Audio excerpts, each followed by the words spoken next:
하나님의 말씀 마가복음 16장 15절을 보겠습니다. 하나님의 말씀 마가복음 16장 15절. 네, 제가 만든 PPT 올려주시면 됩니다. 네, 마가복음 제가 PPT 넘기면서 오늘 그렇게 설교하도록 하겠습니다.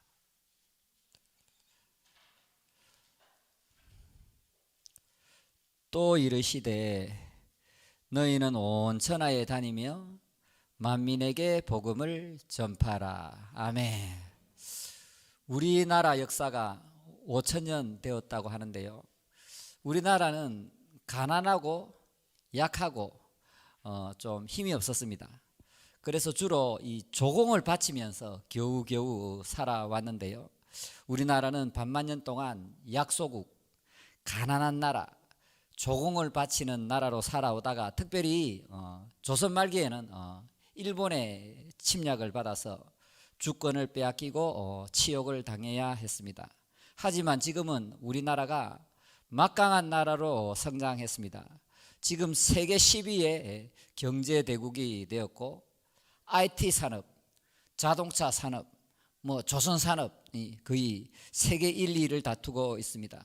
우리나라가 막강한 군사력을 가지고 있는데, 어제 초음속 제트기를 만드는 기술을 개발해서 이제 해외로 수출한다고 그러고, 미국의 허락만 받으면 핵무기를 2주 만에 만들 수 있는 그런 핵의 능력을 가지고 있는 나라입니다.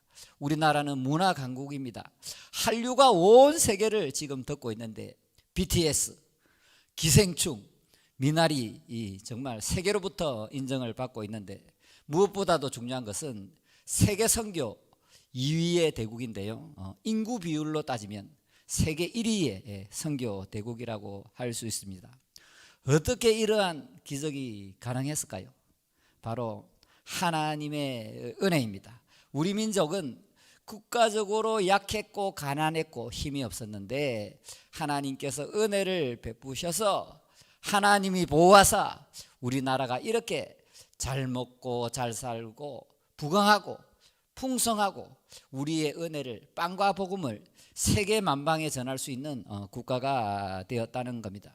그런데 중요한 것은 하나님은 은혜를 베푸실 때 주로 사람을 통해서 역사하신다는 겁니다. 하나님께서 미국을 비롯한 많은 선교사들을 우리나라에 보내어서 이 가난하고 약하고 어둠과 암흑 속에 지배를 받고 있던 나라를 복음의 빛을 비추어 주셔서 살려냈다는 것입니다. 선교사들은 절망에 빠진 우리나라의 복음의 빛을 전하였고 교회를 개척했습니다. 그들은 우리 민족을 계몽하기 위해서 많은 학교를 세웠고, 가난하고 아프고 힘든 자를 위해서 병원을 짓고 우리나라 사람들을 치료해 주었습니다. 특히 이 나라에 와서 수많은 선교사님들이 순교를 하셨는데, 양화진에 가보면요, 이름 없는 무덤들이 굉장히 많습니다. 뭐냐면 선교사님을 따라왔거나 이곳에서 태어난 이름 없는 아기들이 그곳에 많이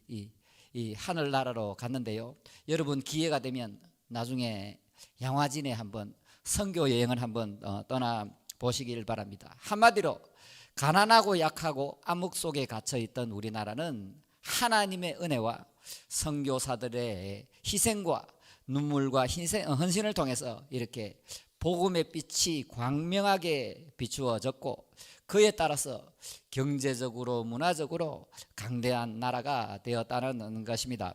우리 이 선교 역사를 살펴보면, 우리 첫 번째 이분을 반드시 기억해야 되는데요, 최초의 개신교 선교사입니다.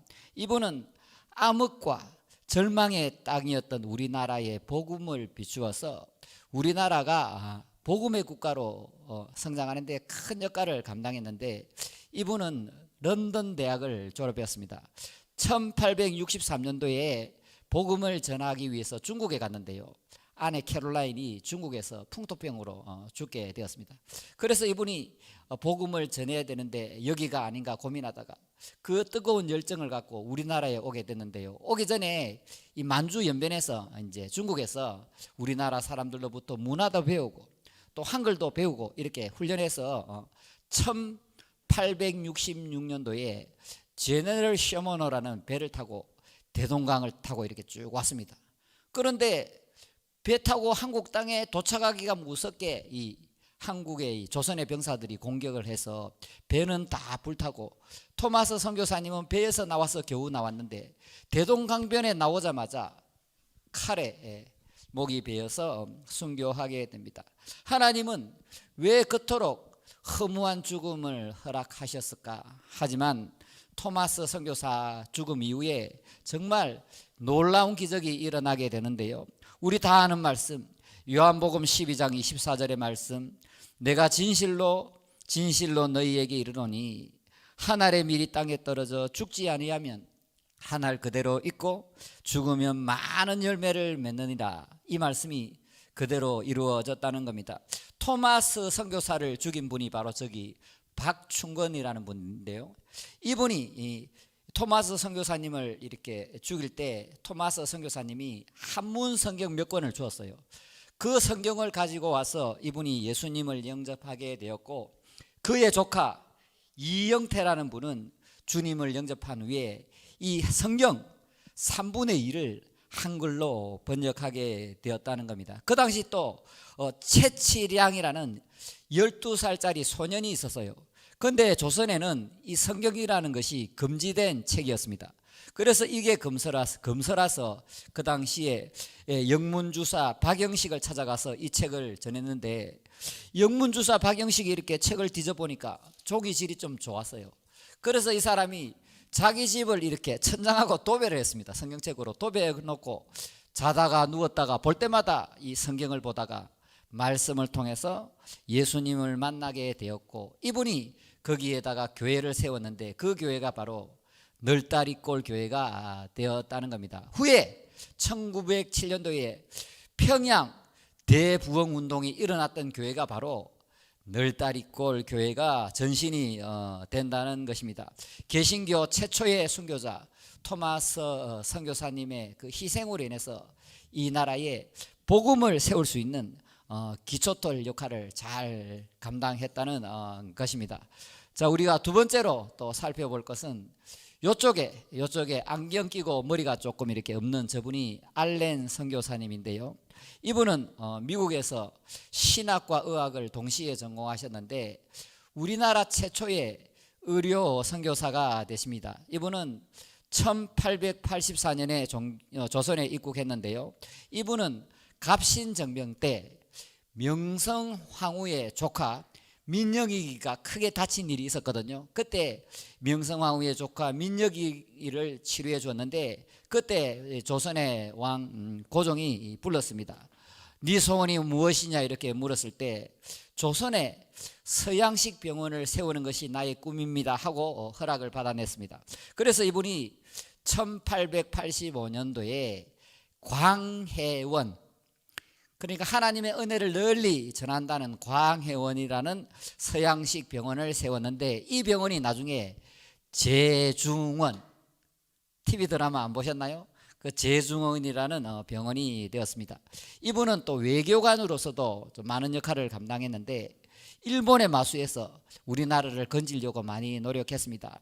일본 이 나쁜 사람들이 조선을 잡아먹으려 하니까 미국의 도움을 가지고 와서 조선을 건지려고 했고, 특별히 명성황후가 시해되고 나서 이 고종이 겁을 먹고 도망을 가게 됐습니다. 그때 이 알렌 선교사님이 동행하면서 음식과 물 이걸 다 시험했어요.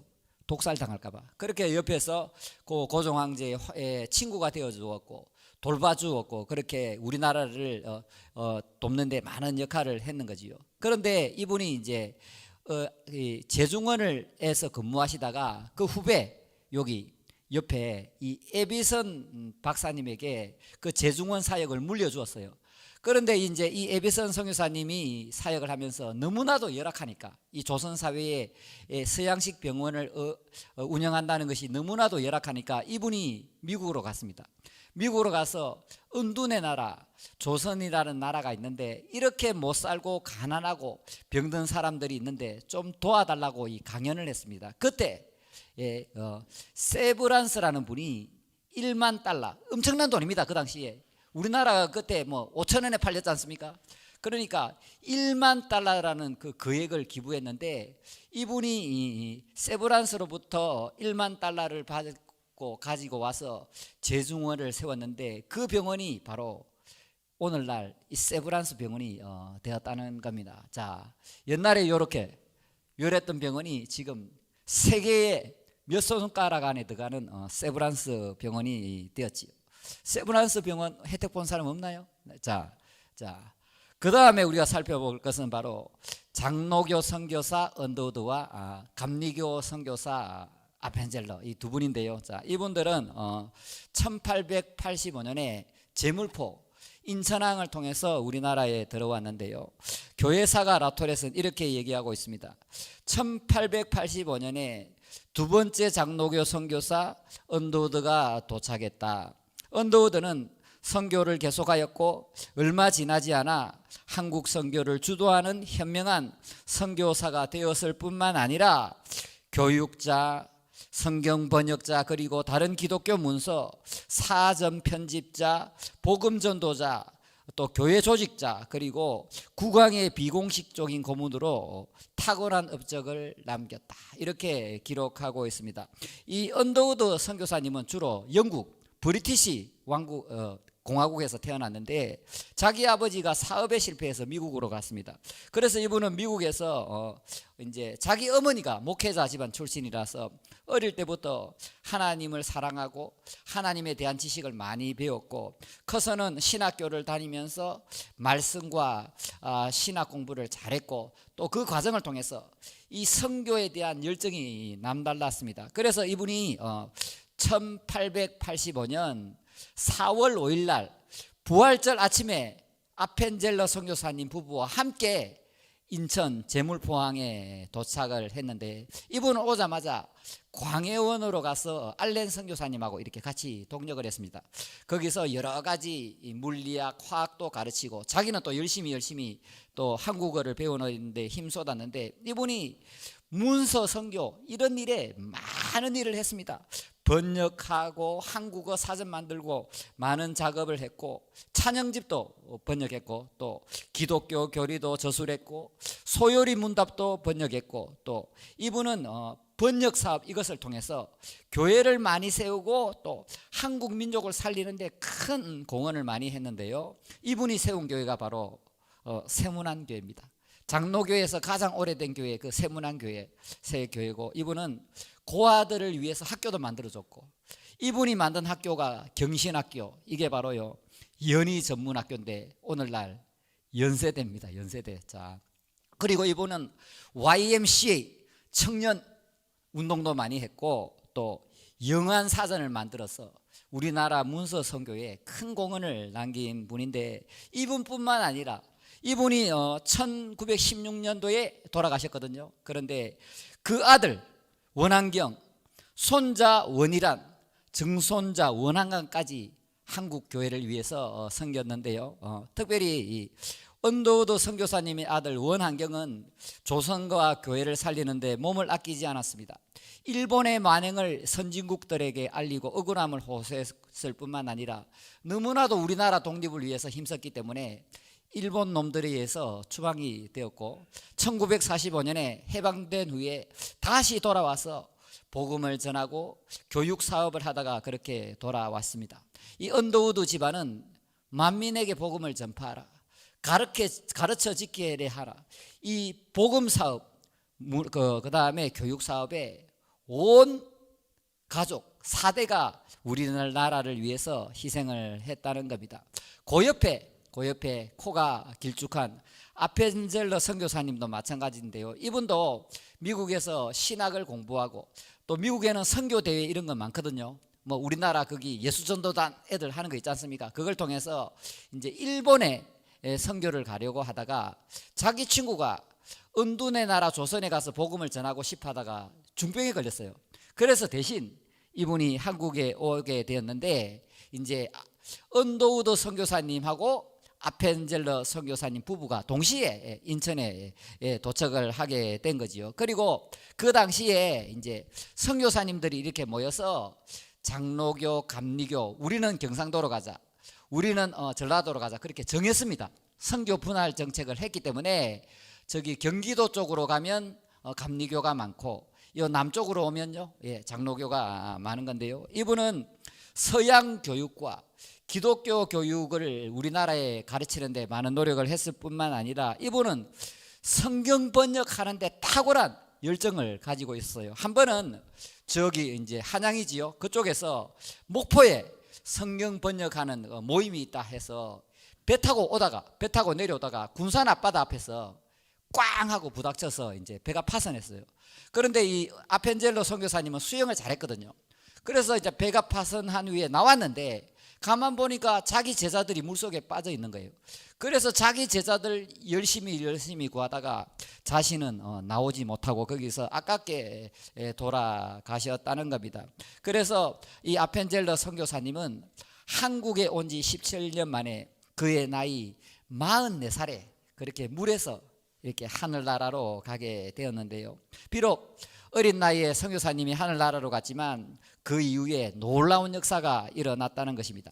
아펜젤러 선교사님의 이 죽음은 결코 헛되지 않았는데요. 이 아펜젤러 선교사님의 죽음이 미국에 알려지자 그의 후배들이 우리도 조선에 가서 복음을 전하다가 죽으리라고 많은 선교사님, 감리교 선교사님이 이 땅에 오게 된 겁니다.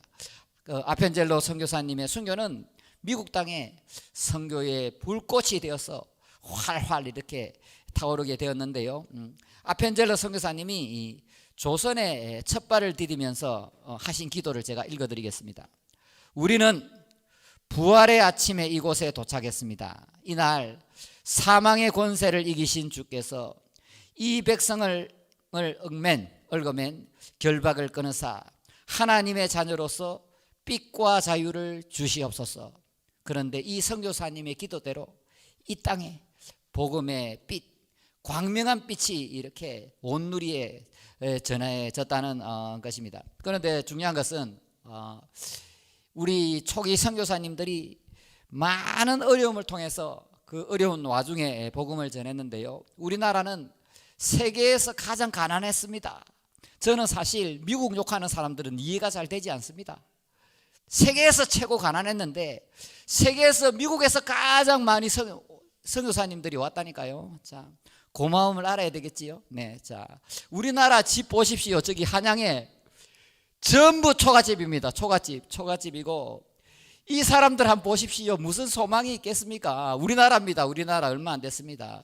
음식도 소금국, 잡곡밥을 겨우 먹고 여름에는 모기, 빈대, 벼룩, 이 압니까? 이 압니까? 몸에 머리에 이가 기어다니고 너무나 덥고 춥고 에어컨이 있습니까? 난방기가 있습니까? 위생 상태도 심각했는데요.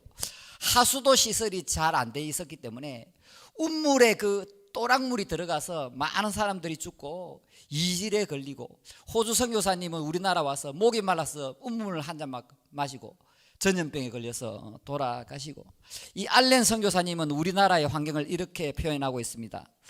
죽을 것만 같은 고통, 그 속에서 이 복음을 전했다는 거지요.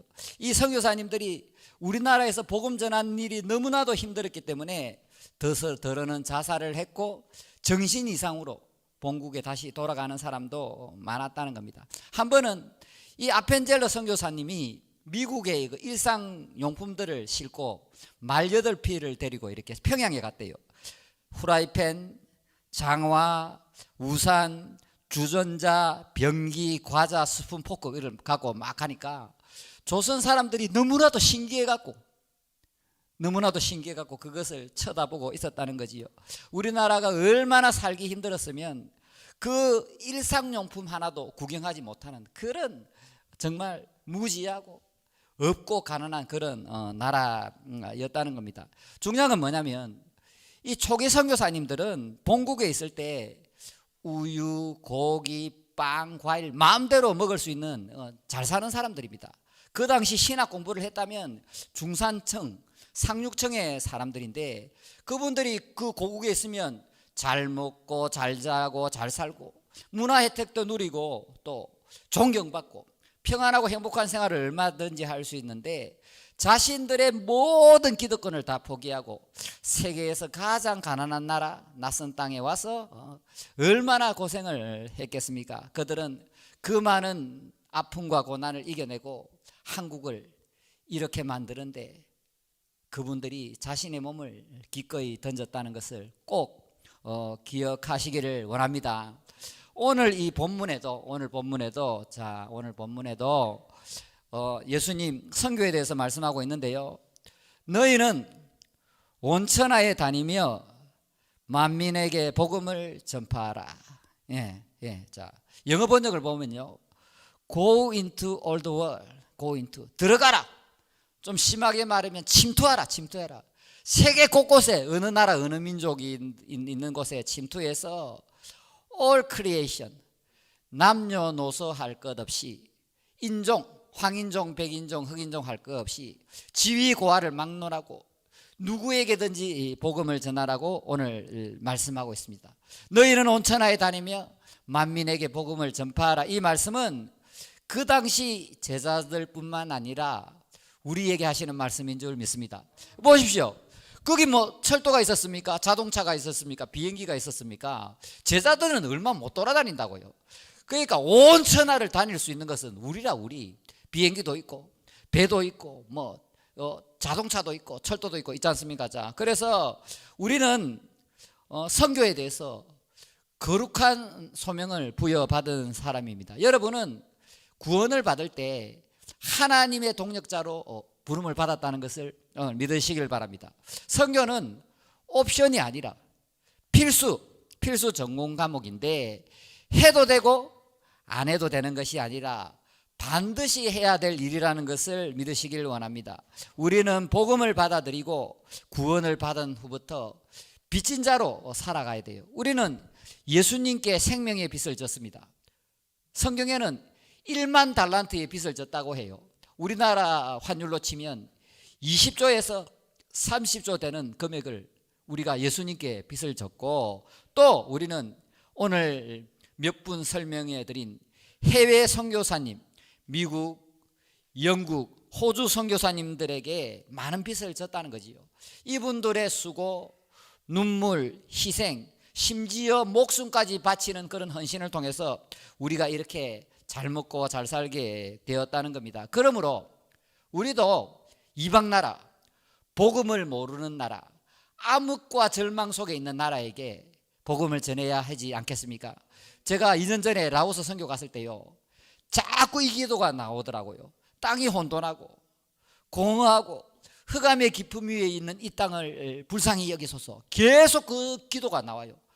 혼돈하고 공허하고 흑암에 있는 이 민족, 그 라오스에 가보니까요, 우리나라 한 60년대 되는 수준인데요, 그 기도가 계속 나오더라고요. 자, 그렇다면 우리가 어떻게 복음을 전해야 하는가? 가라. Go into, 가라. 직접 갈 수도 있고 우리가 못 가니까 뒤에서 도울 수 있고, 그러니까 가든지 보내시든지 우리는 그렇게 선교해야 될 줄 믿습니다.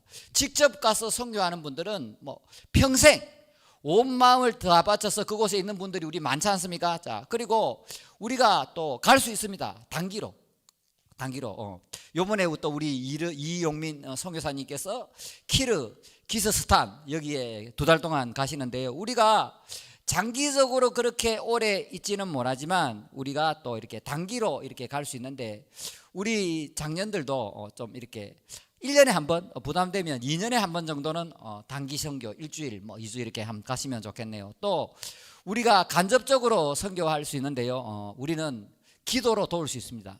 그래서 여러분 기도할 때에 그의 나라와 그의 일을 구하라 했으니까, 여러분께서 우리가 돕고 있는 라오스, 캄보디아, 키르기스탄 이런 선교사님들 사역을 위해서 기도해 주면 좋겠네요. 특별히 여러분 매달 10,000원도 좋고 20,000원도 좋고 100,000원도 좋고 100,000원이면 더 좋고, 이제 선교 헌금을 꼬박꼬박 그렇게 하시면 좋겠습니다. 내가 쓰는 그 물질 중에 조금만 아껴서 이 선교는 선택이 아니라 필수이기 때문에 내 쓰는 물건을 조금만 아끼고 커피 1-2잔 안 마시고 전략해서 선교하는데 많이 도와주시길 바랍니다. 그래서 창성교회의 선교 전략은 뭐냐? 가든지 보내든지, 직접 가든지 안 가는 분은 기도나 물질을 통해서 돕든지 그렇게 선교에 동참해 주시는 여러분이 되시기를 원합니다. 자, 우리나라가 5,000년 동안 가난하고 약하고 조공을 바치는 나라였는데 우리나라가 이렇게 잘 살고 하나님께서 이렇게 많은 복을 왜 주셨겠습니까? 선교하라고, 나누라고. 자, 우리 하나님이 우리에게 힘과 건강과 돈과 재물과 능력을 왜 주셨겠습니까? 뭐 하라고요? 선교하라고. 자, 하나님이 우리에게 주신 시간, 건강, 재물, 자녀는 우리의 것이 원래 아닙니다. 그것은 하나님의 것인데 우리가 이 땅을 살아가면서 잠시 빌려 쓰는 거지요. 하나님께서 우리에게 시간 주고 건강 주고 재물 주고 이렇게 좋은 환경을 준 것은 하나님이 기뻐하시는 선교하라고 주실 줄 믿습니다. 자, 우리 창성교회는 특별히 이 다음 세대 우리 아이들 우리 은찬이부터 어릴 때부터 가능하면 방학 때는 단기 선교를 데리고 나가서 선교에 대한 꿈을 심어주려고 합니다. 얼마 전에 우리 둘째 딸이 아빠 나하고 내 친구는 꿈이 없어요 그러더라고요. 그래 내가 꿈을 넣어줄게. 하루속히 아빠가 돈 벌었어. 키르기스탄도 데리고 가고 아프리카에도 데리고 가고 라오스 캄보디아에 데리고 가면 하나님께서 그 아이 마음속에 놀라운 선교의 열정과 비전을 줄 믿습니다. 우리 젊은이들도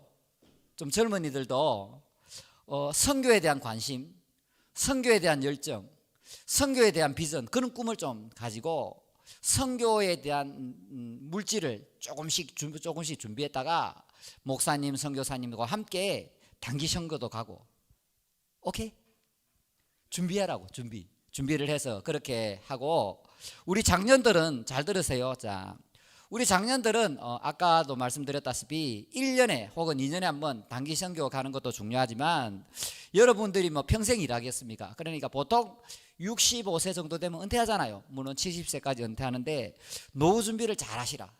노후 준비를 잘 하셔서 노후 준비 동시에 선교 헌금을 적립했다가 남은 여생을 온 천하에 다니며 선교하는 데 보내면 얼마나 멋지겠습니까? 꼭 선교만 아니더라도 중남미도 가고 카리브해도 가고 시베리아도 가고 아프리카에도 가고 저하고 같이 그러니까 열심히 돈 버시고 재테크 잘 하셔서 남은 여생을 선교지를 다니면서 해외여행도 하면서 부부여행도 하면서 또 크루즈도 타면서 선교도 하면서 누이 좋고 매부 좋고 일석삼조 사조가 되지 않겠습니까? 돈 많이 버시길 바랍니다. 그리고 또 어떤 분들은 아예 65세 딱 되면 나는 남은 인생을 선교지에 가서 살리라.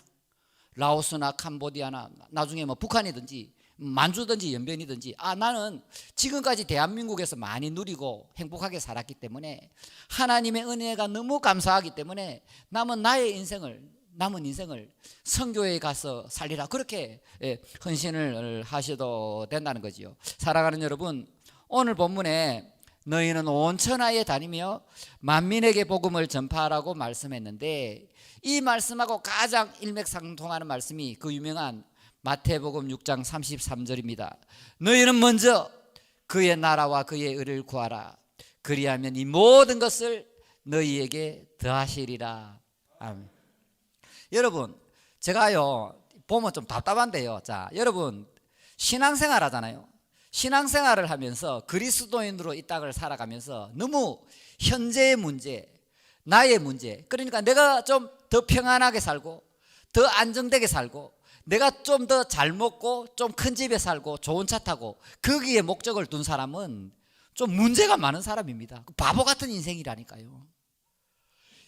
우리가 예수님에게 빚진 자고 이 땅에 잠시 살다가 다 하늘나라 갈 긴데 좀 평안한 거, 안전한 거, 뭐 좋은 거 여기에 몰두하고 사는 사람은 그 바보입니다.